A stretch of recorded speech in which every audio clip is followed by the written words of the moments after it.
Hi everyone. So this is really the official start of our very informal global webinar that Pluribus is always delighted to host.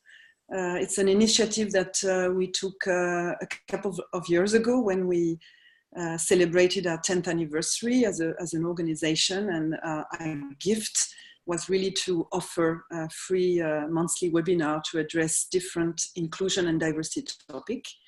So welcome everyone. My name is Isabelle Pujol. I'm the founder and director of Pluribus.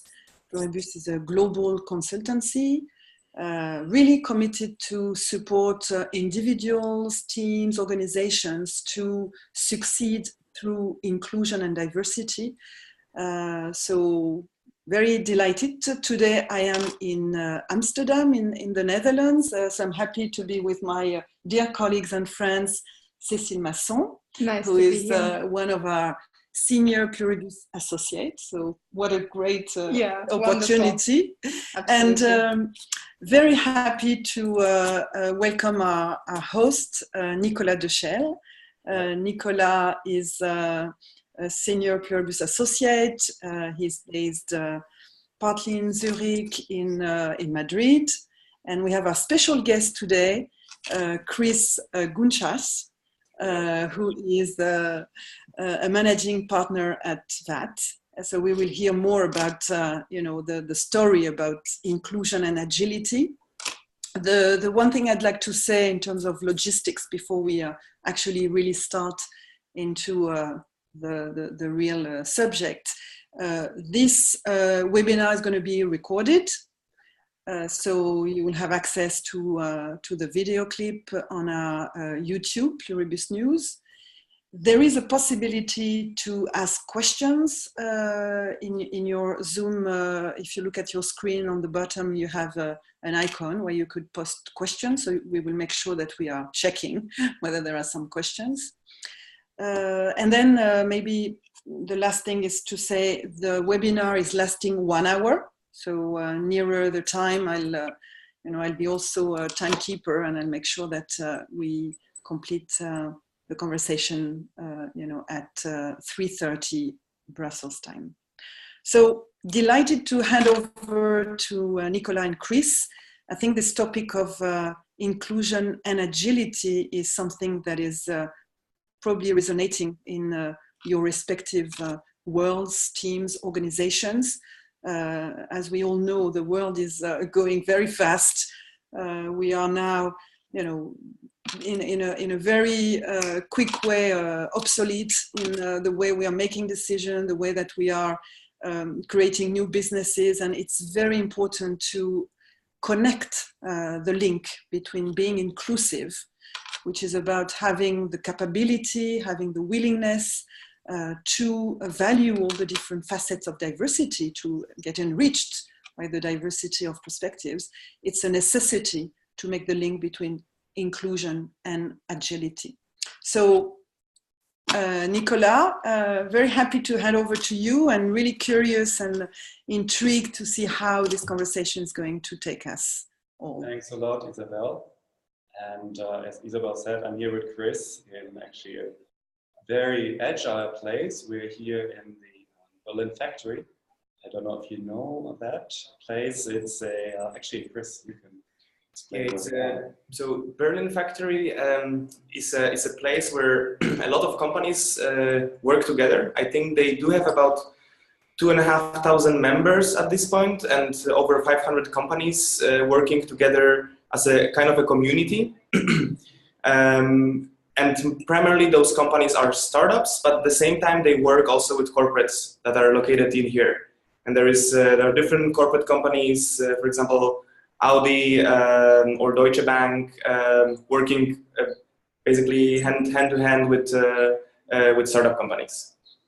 And I'm very happy to have Kris here, because Kris will tell us a bit later about his experience with Agile and also his experience with inclusion in Agile, because we work together actually, I think, since December till January.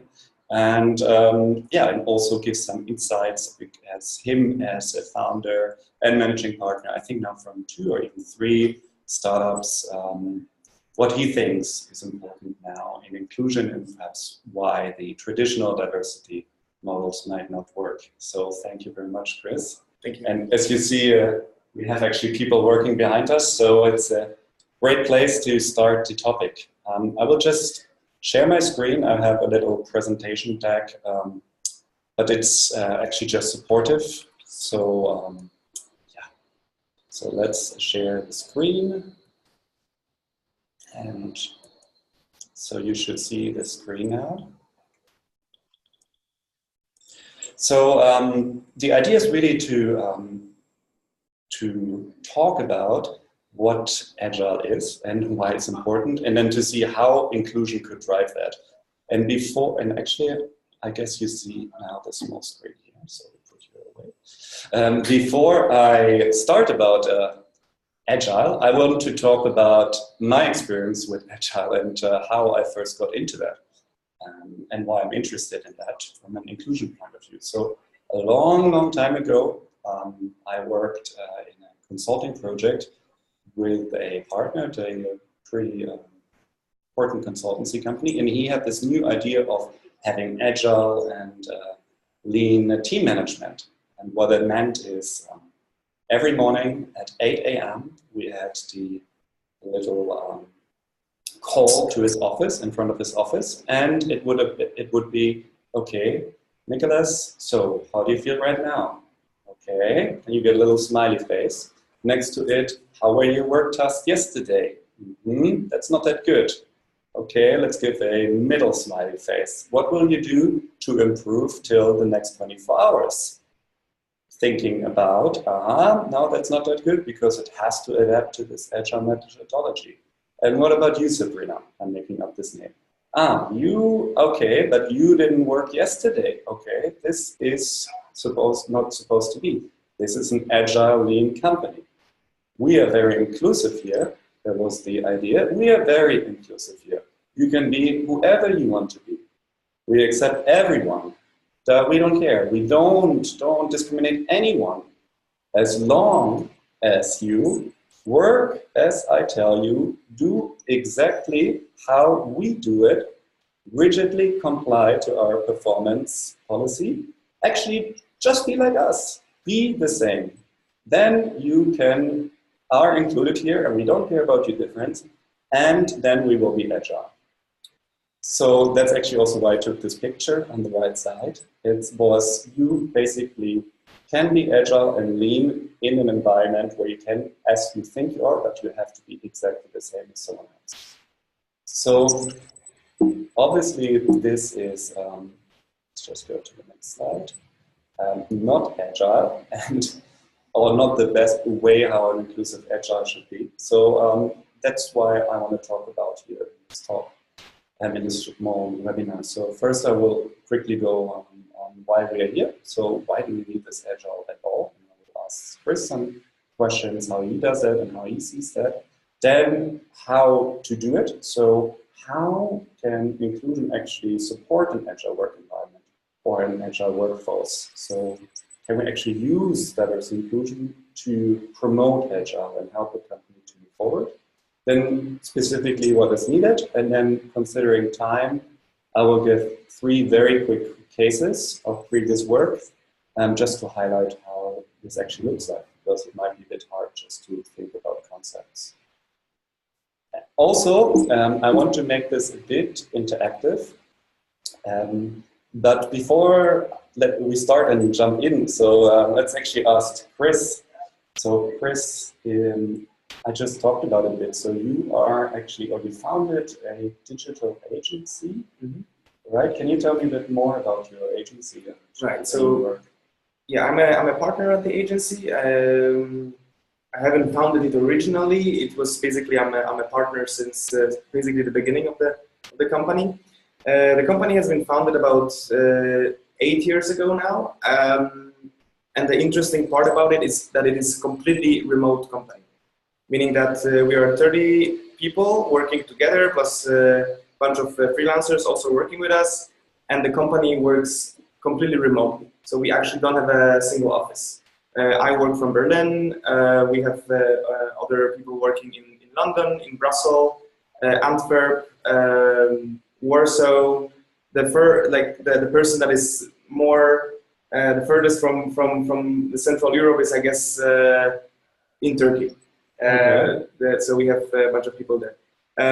So VAT is primarily focusing on building digital products for companies, for also public institutions. We work a lot with the European Commission, European Union, and we also work with corporate companies, primarily here in Germany and in Switzerland. So tell me a bit more about so your day-to-day business. Me as an outsider, mostly work in traditional companies. How does it differ to workplace of the, let's say, the traditional corporate? And then second is, how do you see Agile? What does Agile for you mean? So first, how is it different the way you work? Yeah, so traditionally in companies, you have, I would say, less flexibility. Like there is a much bigger hierarchical system that is involved. Everyone has clearly defined roles. There are managers above you. There is someone who are you reporting to at all times. How it differs with us is that we embrace a flat organizational structure. So everyone can actually focus on things that they like to do and that they want to do. Obviously, we have a grand, let's say not grand, but like we have a vision and objectives that we set for every project that we work with. We work with different clients, so we have different objectives, different goals. And we need to adapt to those situations. And then for me, Agile is basically this possibility to adapt quick to change, to different situations. Yeah, and basically being able to create results in a quick way, rather than waiting for long processes and defining things up front, being not flexible. It's basically this flexibility, speed, and adaptability to the situation. That's how I see Agile. So it's, when I summarize, it's something, a workplace and a workforce that is quite very flexible in the way you work, and without the, let's say, the traditional way of work model, and also extended. So somehow you in this Agile company rely a lot on freelancers and people that are also outside of this typical structure. And then on it, you have those virtual teams. So you don't have those, if I understand, those teams that meet every day in person, but somehow they are virtual. And then also, you have those project cycles that need to go very fast, right, and flexible. So this whole Agile idea, in my understanding, is really, instead of, let's do the next picture actually. No, doesn't work. If you know those food trucks, like a food truck that needs to adapt immediately in the US to the market, you see that's the customer. She or he doesn't like the food. I have to get a new project, a new food type.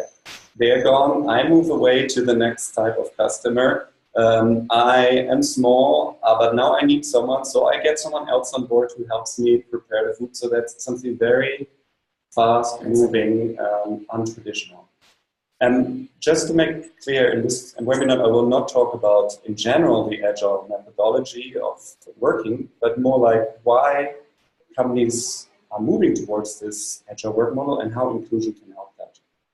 And I actually want to make it a bit interactive. So if you would like to join, I invite you actually to either click on the link that you see, and actually I think I can share this link. No, I cannot. Or you can take a picture, very modern, of this QR code. And what it will do, it will direct you to a little poll, and just wait until I say, please answer some questions, but I just think it will make it more interactive. So let me just try to also share the link. I'll go here, check. And now, sorry.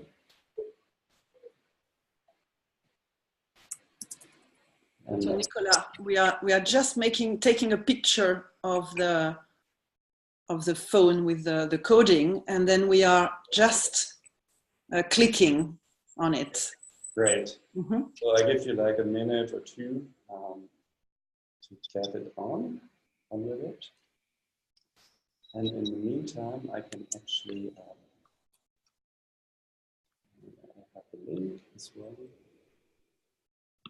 So let's, how about you, if you all have it, I just would like to know how you feel right now, every one of you. So if you can go to the next question, and you can just put, how do you feel right now in this moment? And then just put like 3 words that fit. And do you need yeah, right. And I will have next to it on my other computer the results.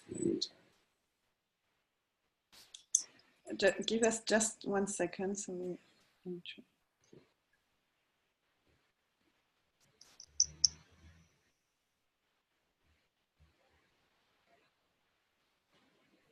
I hope it won't be too many boards or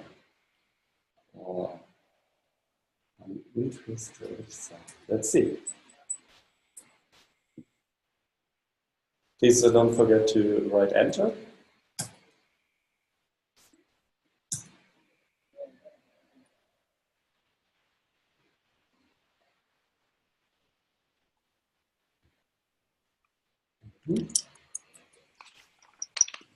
Are you done, Isabel and Cecile?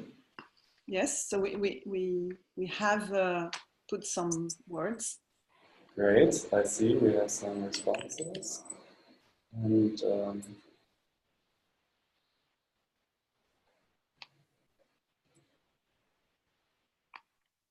I think we actually don't have enough responses yet to see. I wanted to show you a little word cloud, but we will use this later during the presentation, because there's actually some ideas about how to use Agile in day-to-day business.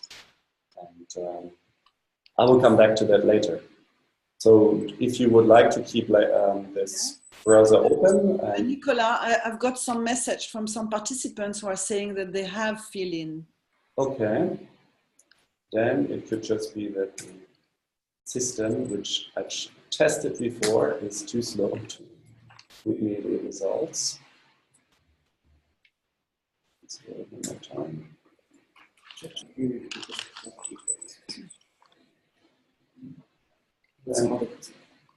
Let's check.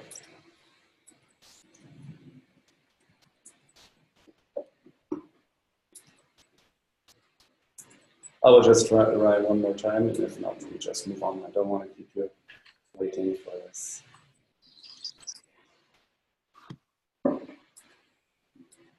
Okay, that's we tested that last week and it worked. So apologies for that. So, That's part of the joy of having this webinar. We love technology. We are very agile. But I'm sure you all feel very well, and let's then continue without this. So I will. Let's do this. So why then, if we have those agile work models, the question is, our traditional approach of how we deal with diversity inclusion is really perhaps not the right way right now how to move forward. We know that 50% of the most diversity programs actually fail. And on top of that, we also know that the diversity programs that use the, let's say, traditional approach of processes, system, HR systems, etc., they just actually decrease diversity. So in this agile world where companies even more need to be flexible and fast and adapt to their workforce, the traditional way of diversity, if anything, should even work less. And what you see here is really different types of diversity programs, and it shows how the share of diversity changes over time. It was based on a Harvard study, and you see that the things that actually do work are everything that's more like agile, that are connected to faster things, to task forces, to interaction, self-managed teams. Those diversity programs work, while the others let's say, more traditional ones do not work.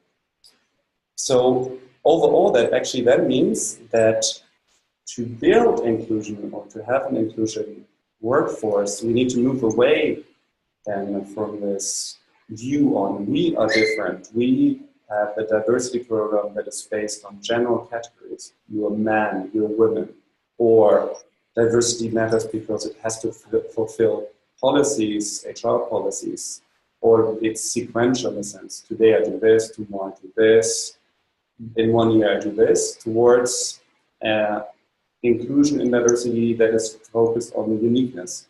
It means I look at different types of employees and look what is unique about them. And then the diversity program really targets that type of employee.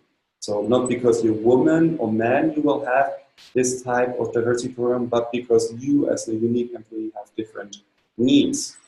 Also, it means if inclusion actually moves towards Agile, it can actually also drive business performance in the sense I'm not reacting to HR policies, but inclusion is catalyzing the business strategy, because if you have this inclusive culture that can talk to all the different types of workers, the flexible work, etc., then this can actually be part of the business strategy, part of to have the best talent, to move in other countries very fast without having this traditional approach. And finally, and I think that's the main part of Agile inclusion, is instead of going from A to B to C to D, it's really responsive, sorry. So I act, it doesn't work, I adapt, okay. I act, I adapt. So all in all, inclusion for Agile is really then based on those three elements. It's targeted instead of just general. It's responsive, meaning, okay, let's try something. We measure, then we act, we adapt, and then reassess. So that's like this circle from Agile. And it's proactive in the sense, what can inclusion do for the future? What could be specific areas one needs to focus on to support the business strategy? So I think now the food car comes. That's what I meant before. It's really, instead of this big, let's say, truck or airplane that is highly regulated, or McDonald's in this sense, it's something very fast, adaptive to the uniqueness of someone. To make it a bit more clear what I mean by inclusion and Agile, I would like to actually share now 3 cases to just make clear what we've done and how this actually looks like. And what I did in those 3 cases is, you might say, okay, so how can we do that? So how can I make Agile inclusive, or vice versa? How can inclusive be fast and agile and do all of those things? I'm overwhelmed. I have so many other things to do. And where do I start? And the idea in those 3 cases that I will present is I use insight from cognitive psychology and look at an organization at different levels and not just a general level. And that means that then we can actually see where is inclusion working or not working. And instead of looking at you because you're a man or woman of age, I look at you as an employee because you have a different type of personality, have a different type of team, or a different view of the leader and organization. And based on that, then as a D&I manager or HR manager, I can exactly know, I need to target now leadership instead of everything in diversity inclusion, or it's because of the policies for inclusion that are not working, and not because, I don't know, because we don't have enough diversity, etc. How about we just start? Or do you have perhaps, Isabel, there might be questions in the meantime, I don't know. Let me have a look.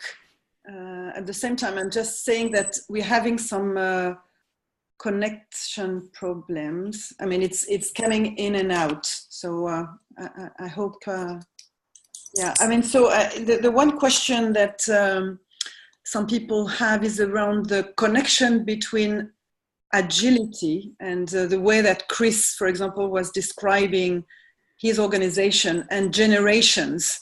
So if you think about your 30 people in your organization, would you say that there is some commonalities in terms of the generation? I would say there are certain groups,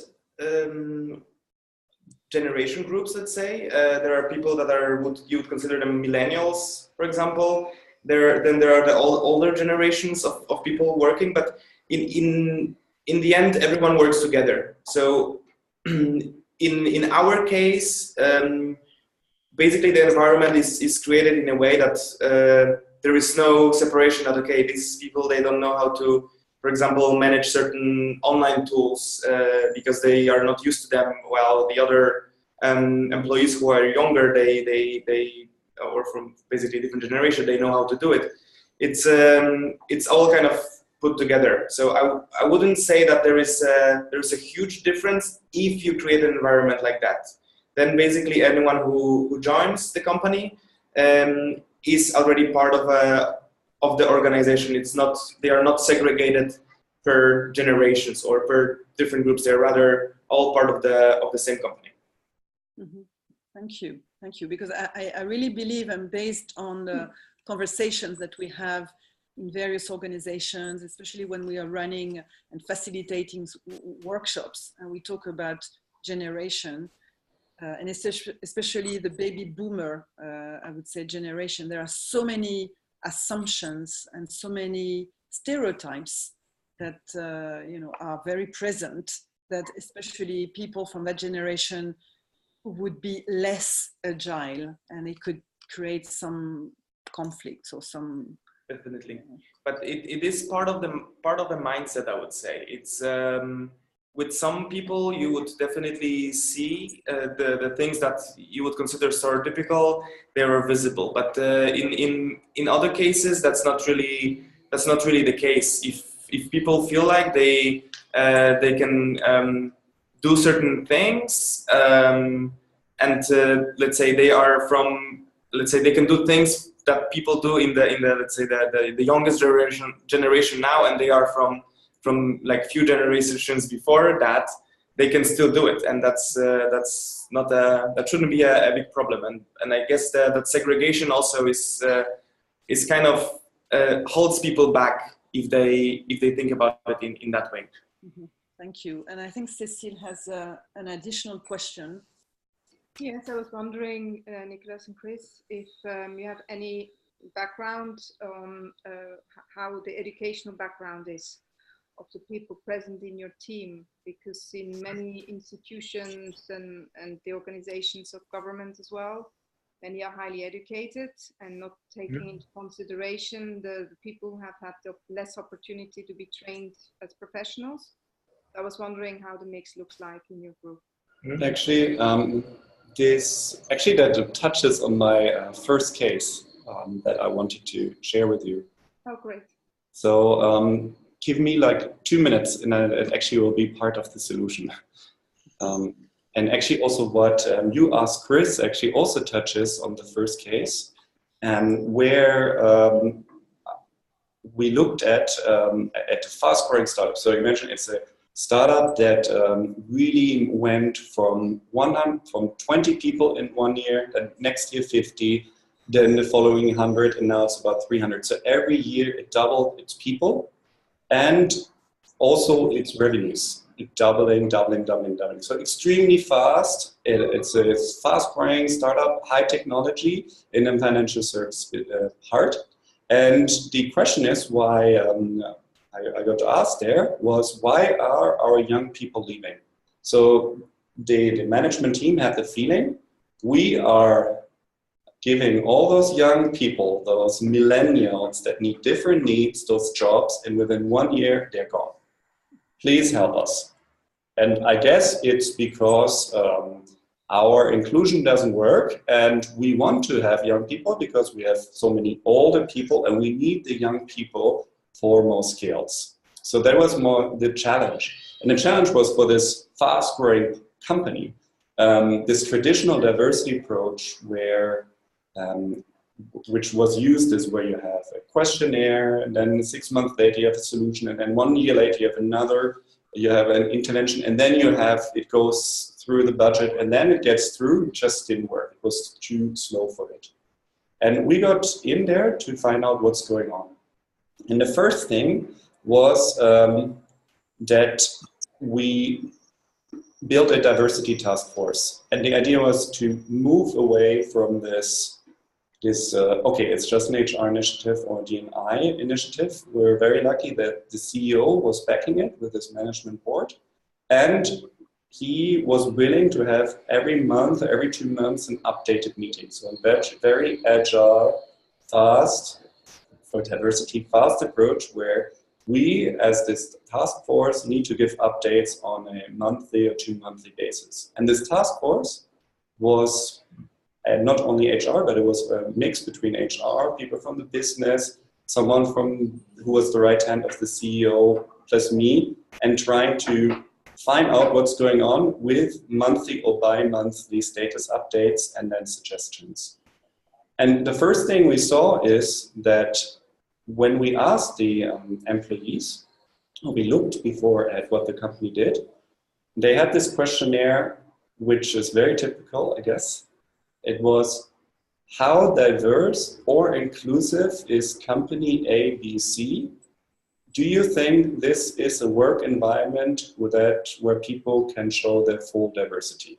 And then something like 1, 2, I agree, 7, I don't agree. So now then, the problem, however, with that is that it didn't give you anything. So employees were actually asked to find out how diverse or inclusive their company is. And on top of that, have the ability to rate if the environment is already inclusive. And what happened is that we got there was a score of 60%. And then people wouldn't know anything what to do. Is it, well, we don't know, but we have to improve diverse inclusion. So the first thing we did is to separate this. So to separate inclusion from diversity and look at diversity as the share of people or the type of gender or the personalities, something you can measure, and inclusion really about the culture, about the team, how it feels, how individuals feel safe, how the policies are, etc. So really separate that. And then we actually then went into the numbers and looked, is it really true that the millennials, in this case, are so different from the baby boomers? Do they have different needs? And that we asked them. We simply just went and had a little pulse survey where we asked, how inclusive do you think is your environment? How do you like to structure your work? How much trust do you have in leadership? How flexible do you want to work? And actually there was no difference whatsoever. So that was actually the big surprise then, that the management board was like, when they saw this black and white numbers, okay, actually the differences are not there between the different generations. They actually pretty much have similar needs, but across all of these people, you have different groups of different needs. So you have employees that want flexible solutions, and others that want a very stable environment, and others that want to really just do a daily job, and that's it. And that had nothing to do with the different generations or ages. And then, as the last part, we actually then asked them, how happy are you here? How do you feel right now in this moment? And surprise, surprise, we saw that actually quite a lot were very happy. It was growing and fast. And the others were extremely stressed. It was too much, too much, too much, too much. So what was then the solution, or what could we do then? We went then back to the management board and showed, and it was just a thing within a month or two, okay, you have different types of employees with different needs. And we see some employees want to have a flexible workplace that you are offering, and you're very inclusive in this, but you have at least 30% that want a very structured workplace. They want a workplace that is clear by rules, not much growth, not many differences in everyday differences, but I want to do my job, I want to get it done securely. And for those people, you're overwhelming them because you are giving them every day, we need to grow more, we need to be engaged more, you need to be fulfilling your dream, etc., etc., etc., etc. And because you think they're not included, you do that, but actually it's counterproductive. They just want to be at this moment, that's it. Right now I can just do my job. So the idea then was we have the interventions for different groups of employees. One type of group would be, okay, how do you build the skill to deal with stress? While the other type of group would be, hey, don't forget, half or 1/3 of your team is built of people that have a very different way of seeing their work. And we moved away this, okay, it's because you are old, you're young, you are a woman, you're a man. No, because you as a unique person have those needs. And that's why we offer this type of intervention. Lastly, then back to the question is why they thought all our young people are leaving. And that comes a bit back to the skills. The problem is they were growing and they were getting new people. And the people that are new or mostly don't have jobs yet are the young people because they're in the market. But it's not because they're young. I mean, it's not because they're a different generation. It just happens that youngers are in the market and have those type of skills, but not because of the generation, just because they're entering the market. And one part then was to see they are leaving the company not because they're young, but because they happen to get in the very highly stressful jobs that require those skills. So we need to target this stressful job and not because they are millennials, etc. So just 2 tips then for Agile and inclusion is split inclusion and diversity and have different measures at least, don't put it together. And very important, have a diversity task force that is backed by the executive or the senior management with regular updates, regular changes, and flexibly adapt your way of working. So if you see, okay, it's not because of generation, okay, then next, move forward.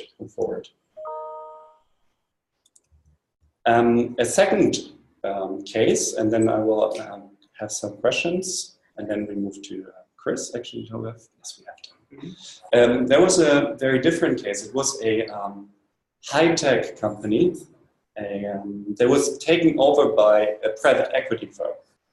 So actually the opposite case. It was a very traditional company, very high-tech, that what some people might say is rigid, and a private equity company took it over and brought in a new CEO.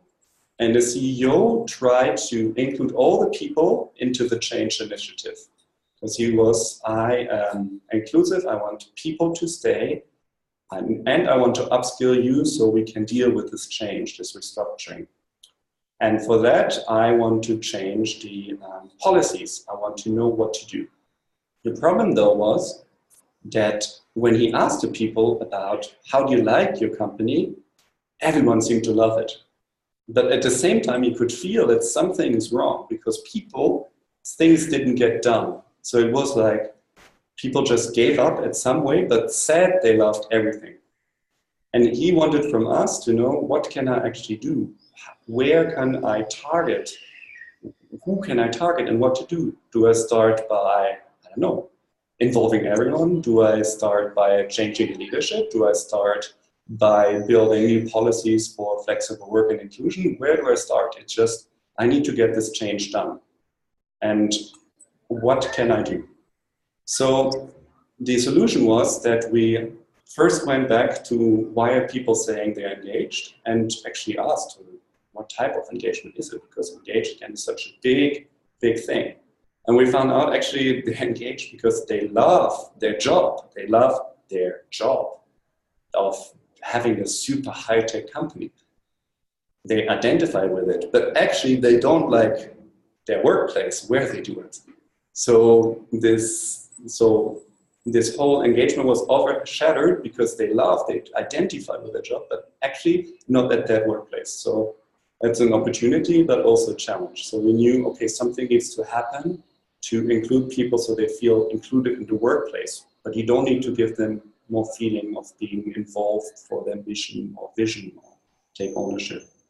And then the second part was that where can the CEO now target or start to help people move on with this change? And here we try to find out other different ways of how people motivate themselves.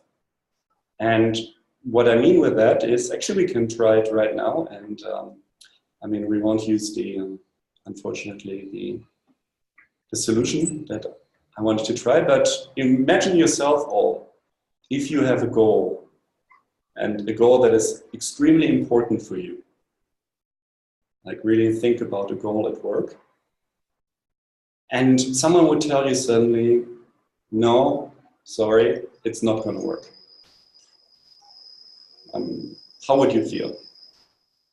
And actually, yeah, Kris, imagine a goal, it's something very at work where it's super important, and Kris, it's not going to work. How do you think you would feel? Probably angry or frustrated, but at the same time, I would be wondering, asking why, right? Would be my first thing. So also disappointed, I guess. So you would be like a bit disappointed, a bit, let's say, down. Exactly. I think that would be, yeah, generally negative, very negative feeling towards if someone basically, yeah, informed me about something that I wanted to do and I couldn't do it, that I lacked a lot. So probably, yeah. And now the opposite is, imagine you finally reach your goal, your work goal. You were working so hard for it, and finally, yes, you're getting there. How would you feel? What would be feeling? I guess motivated to do more and excited, first of all.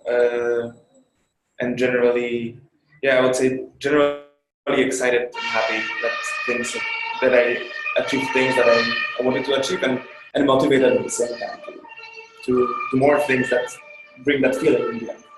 Okay, so an excited energy feeling, and perhaps I can ask you, Isabel, how would you feel? I would feel happy if I was able to achieve a goal. I would feel super excited.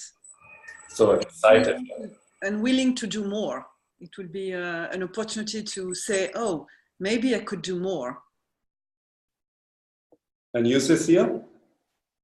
Yes, I join Isabel in this because it's really going into the notion of being in motion and being happy to move even more, and that is very much in an invitation to go into performance. So in that sense, yes, very happy and engaged, absolutely. And actually, that's what the CEO was thinking in this company. He was like, okay, I should target my employees because if they finally achieve this change project, they will feel excited, we can move forward. So I will frame it in a way, let's do it, let's get it done because there are opportunities for growth, etc. The thing though is, at least half of the people will not feel this way when they achieve a goal. So if I achieve a goal, I just talk about myself, if I don't achieve a goal, I'm not gonna feel down, I'm gonna feel super stressed and anxious. I will be like, oh my God, I have to do. And I will be super excited but in a bad way, anxious. And if I don't achieve the goal, and if I achieve the goal, and I'm like, oh, finally, it's done, I did the goal, I would not feel excited. I would feel like, oh, relax, I did it. Okay, good. Now I can relax, it's no failure, I avoided the mistake, done. But the CEO or this company thought that everyone would be like him, that everyone would feel super happy and positive and excited about this change if he just communicates it well. But what happened is the people, at least half of them, were like, no, even more excited, I'm already stressed, I don't want this, even more. more things. I didn't finish this.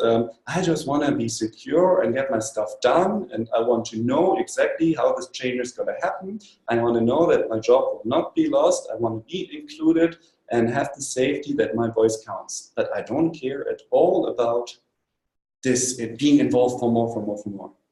So that was a big, actually, aha moment. And the CEO was like saying, okay, at least for half of the people I need to communicate, I want to include you to know, so you have the feeling that we take you serious, that we will try to keep your job. We will try to include you and ensure that you can fulfill your duties here. And that's how then it was framed, so to distinct employee profiles. And then the second part is, then where to start? Do I start with a leader? Do I start with overall organization, whatever? We found out the biggest problem was, it was actually the teams. It was because people didn't feel secure and safe in their teams. They couldn't share the knowledge. They couldn't talk about things. And because they didn't trust their leader, and not because the leader wasn't empowering or motivating, but because they couldn't trust it. I cannot go to you and challenge you or tell me my problems. I don't feel secure, I don't feel included because of that. I cannot be myself. And that's where then we were like, okay, that's the reason why inclusion is not working. That's where we have to target it, at the team and the leader level. And that's where the CEO has to make an impact. So again, sorry for the writing. So the inclusion impact tip is really involve the leader, and there was a dream client, but involve the leader authentically. I'm hearing you. I'm not perfect, but I'm trying my best. I'm not trying to have the perfect inclusion, but I'm listening. And communicate it fast, not via a 100-month process going via communication. What he actually did is he really read from all the thousands of employees who ever commented on the employee survey. He read all of the comments, all of them. Must have taken him two days, but he read all of them and then went and gave a video conference much better than this, but also, let's say, amateur.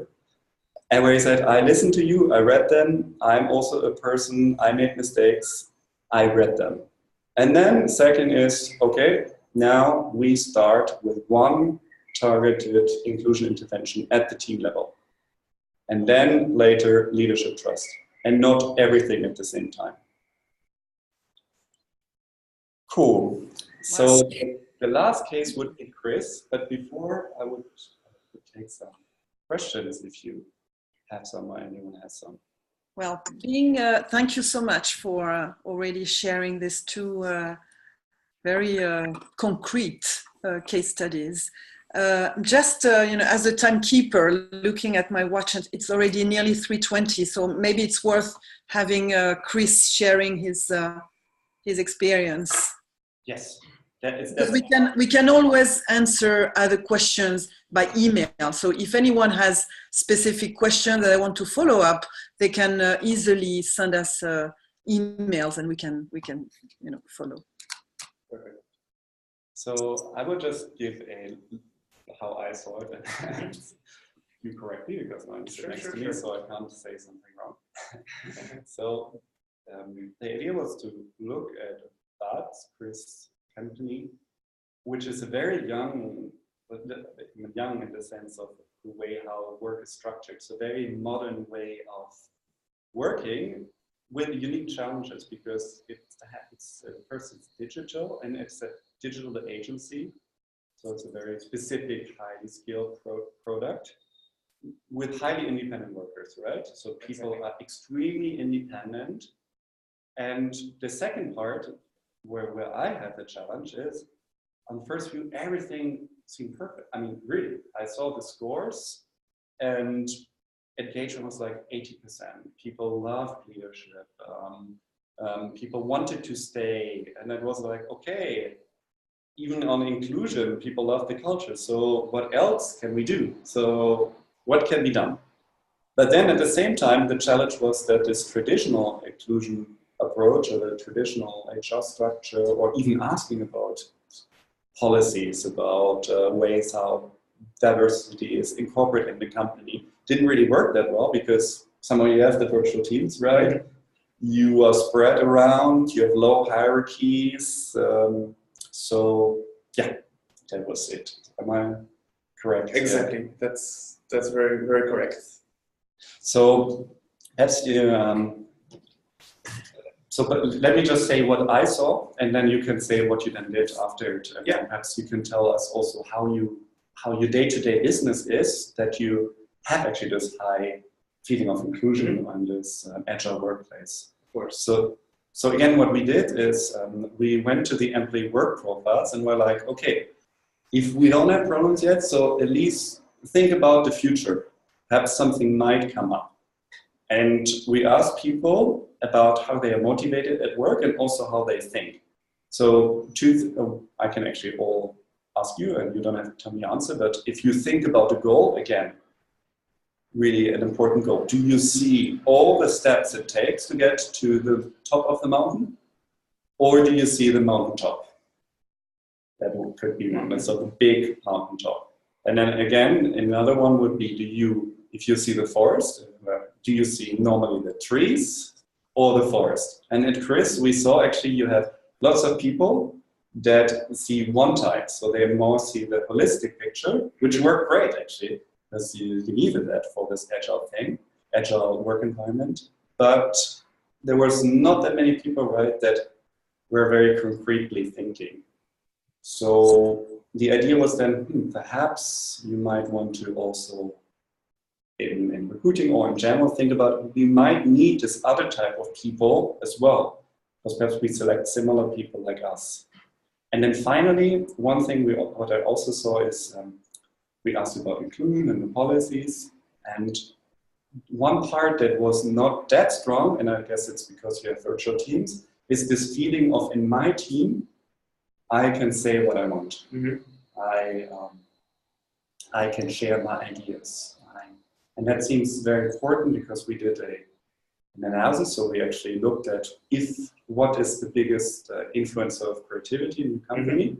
So what we did was we had this big analytics that's very detailed, and had 10,000 mini scenarios, and checked, okay, if he improves team performance or team inclusion, we guarantee you a 99% chance that your creativity of your people will go up. So we somehow try to prepare you for perhaps upcoming events. Yeah, exactly. So perhaps you can tell me a bit, first, how did you manage in the beginning that you had this super high score? Yeah, I think, so because we allow for such flexibility at work, and I mean, people can work remotely, and most of people at our company, they value that a lot. I think that also reflects towards the work environment. They also can work on whatever they really want. I mean, of course, there are situations where things have to be done, and everyone respects that. But at the same time, we don't really force people on doing tasks that they're not really interested in doing. So we ask each and every employee from time to time, like, are you happy with the work that you're doing now, with the tasks that you're doing right now? Would you change something? Would you want to do some other job? So, for example, some of our developers, they wanted to move towards more managing role. That's completely fine. We then started putting them on a project management roles for certain projects, and I guess that's how they get more engaged, and they're happy that we're listening to what they really want. And at the same time, we still, even though it's a remote company and everything is not happening virtually, we still maintain communication on a daily basis. So the thing that you've mentioned about this kind of daily meetings that basically you do, we do it with the whole team. So basically, just to see each other for a couple of minutes every day, you can feel then that you're with the team. But so you have a daily meeting despite being virtual. Exactly. And so we basically try to maintain that every day. We try to, I mean, it's not a mandatory meeting, so you can join or not. If you have time, you join. If you're not, then you don't. But basically, everyone joins. because you also want to see each other. You don't want to be only sitting at the desk at your place, and especially for developers, they could not talk to anyone for a week if they just were sitting at their desk. So that's definitely the thing. But also, I would say, because maybe the company is virtual, that's also people are not so connected with each other. That's why maybe they don't really feel like they can fully express themselves to the other people in the company. That's at this point an assumption. But what we have done after the assessment we did with Nicolas, we started implementing feedback sessions with the team to basically get more information, because the information that we've got after your assessment was quite valuable. The comments that we received from the employees. You also read them all, right? Yeah, also read them all. So wanted to basically see more what people think really, and how can we improve the company in a way that the people are also heard, and then because they are the ones that are working with our clients, they're the ones working on the products. They know how things are going well, and they know when things are not going well. So they are the ones that can actually improve that. So you have a different perspective than a leader perspective. I cannot really know exactly which process works well, which doesn't. So that's what we employed right now. Okay, great. Considering time, so we have actually that's already it. I will just summarize that about Kris, what we looked at. So it's not only about looking at diversity in general, but the deep level diversity, work styles, motivation, thinking, which was very valuable. And because simply, I guess everyone just thinks people have the same type of working, the same type of thinking. And despite not having now any difficulties, you could prepare for the future by thinking, perhaps we might want to also think about people with concrete thinking styles. Mm-hmm. And I am actually now if anyone has questions, and actually especially for Kris, if someone has questions, but also me, because I guess there was quite a lot of information. So yes, does anyone have a question? Yeah, well, thank you, Kris, for sharing your story, and it was interesting to hear first Nicolas, sharing his perspective about the experience, and then sharing also Kris your insider experience. I'm sure there are questions. I'm just looking at the watch, and we made a promise to finish in a couple of minutes. So. I'm looking at if there are questions. The question is, do you have any follow-up, Kris? Is there any follow-up? So you mean after what we did? Yes, yes. So what's on the radar screen now? What's the next steps?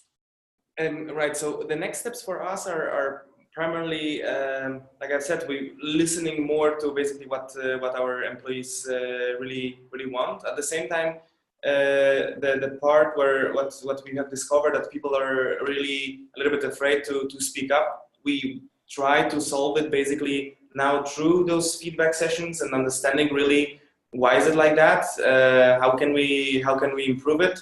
At the same time, we still want to maintain completely remote company, and we don't want to really change that. So working together in one space doesn't really work. But at the same time, there are ways to how to actually do it. And from time to time with our team, we do it so-called workation, which is basically we all gather together and go to one place somewhere in Europe primarily, and meet and try to work together. Typically, it doesn't really, it's not really working, but it's mainly talking and enjoying time together. But we still, that's the idea to kind of integrate people. Okay, well, thank you. It was nice to hear, that the face-to-face, gathering is also part of the. It is very important. Yes. Well, thank you so much for hosting this session. I mean, the 3 or 4 points that I'm really keeping, from the conversation is the importance of focusing on inclusion. That's extremely important. the fact that we need, whether we are a manager, a leader, or an employee, we need to always challenge our assumptions and making sure that we're not categorizing people just by groups. So I think the focus on uniqueness is very critical. So that's really, for me, the key takeaway. And then with especially the story of Kris, the encouragement of providing and receiving feedback, because it's only when we are creating the space for people to trust the process and trust the person by giving and receiving feedback that you are creating more inclusion and ultimately being part of this very agile work environment and agile, I would say, expectations of our world today. So thank you so much for that. I'm going to officially close the webinar. So thank you, Nicolas. Thank you, Kris. Thank you, Cécile. The next, and thank you all the participants. The next webinar will be hosted by Alain de Bruyne, who is our senior associate in Belgium, and it will be on the 27th of July. And Alain will talk about some very strong best practices from our key clients. So thank you, everyone, wherever you are in the world. Thank you for being change agents in your respective organizations and building inclusion in your respective worlds. Thank you so much. Bye, everyone. Bye-bye.